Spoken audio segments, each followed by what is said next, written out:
Israeli tanks being deployed to the border. A child from this Lebanese side has been injured by shrapnel. Hezbollah has been able to target Israeli military structures on the other side of the border, and Israel in turn has destroyed Hezbollah's military tents that the group has set up here. So we are seeing this escalation of violence. Already we have some injured. We are still seeing more deployment of troops. The rhetoric doesn't seem to calm down. Hezbollah, as we speak, is throwing a pro-Palestine rally in the Beirut suburbs, the same ones that Israeli bombed in 2006.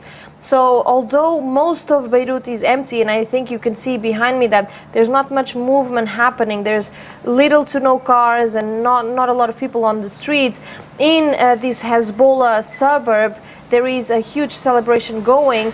And of course this could be, all of these actions, even setting up this tent today at the border, is taunting the Israelis. Now we do not know why. We do know that both Hezbollah and Israel have a military capacity to create a lot of damage if they want. So if they're not doing it now, it's because they don't want to. What we don't know is how much this could develop into. And of course, if Hezbollah continues to attack Israel and Israel attacks back, although it is Hezbollah territory, it's still Lebanon. And so they could end up involving the whole country in the conflict. We have a border that's not really a border. It's more like a buffer zone where the United Nations has been present for many years now, since the end of the Israeli occupation in the early 2000s. And so that border has never really been built because the two countries cannot agree on which territory is which.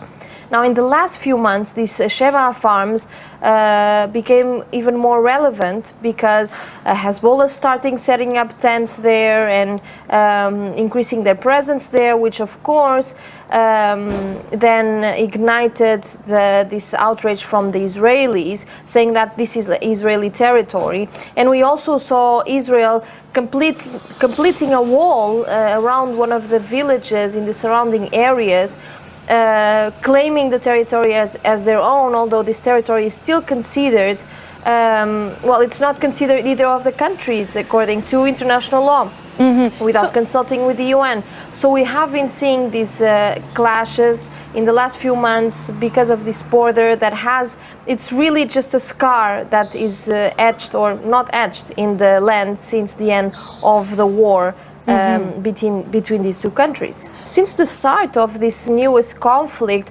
Egypt was one of the first countries to release a statement urging both countries to de-escalate the situation, to come back to the negotiating table. But it seems like, with some networks were even reported that both Israel and Hamas were literally not picking up the phone for Egyptian officials. I mean, we are talking of a full-blown war that is happening inside of Israeli territory, never before seen pictures and scenes.